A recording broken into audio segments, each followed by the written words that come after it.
अमरावतीत लाचखोरी विरोधात लाचलुचपत प्रतिबंधक विभाग म्हणजेच एसीबीने मोठी कारवाई करत एमएसईबी कार्यालयातील भ्रष्टाचार उघड केलाय। सोलर पॅनल व्यवसाय करणाऱ्या 37 वर्षीय तक्रारदाराने ग्रीन एनर्जी या नावाने सोलर नोंदणीसाठी अर्ज केला होता। ही नोंदणी प्रक्रिया पूर्ण करून देण्यासाठी संबंधित अधिकाऱ्याकडून तब्बल 20,000 रुपयांची मागणी करण्यात आली होती।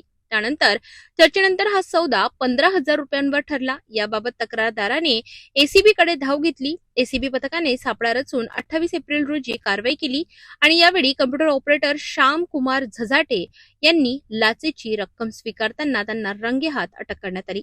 या प्रकरणात उपकार्यकारी अभियंता वर्ग 2 चे बाळासाहेब खंडारे यांनाही ताब्यात घेण्यात आले। कारवाई दरम्यान आरोपीकडून मोबाईल आणि इतर कागदपत्रे जप्त करण्यात आली असून त्यांच्या घराची झडती सुरू आहे। या प्रकरणात महाराष्ट्र राज्य वीज वितरण कंपनी मर्यादित एमएसईबी कार्यालयाशी संबंधित अधिकाऱ्यांवर कारवाई करण्यात आली असून गाडगेनगर पोलीस ठाणे येथे भ्रष्टाचार प्रतिबंधक कायद्यानुसार गुन्हा दाखल करण्यात आलाय। एसीबी कडून पुढील तपास सुरू असून या प्रकरणात आणखी खुलासे होण्याची शक्यता व्यक्त केली जाते।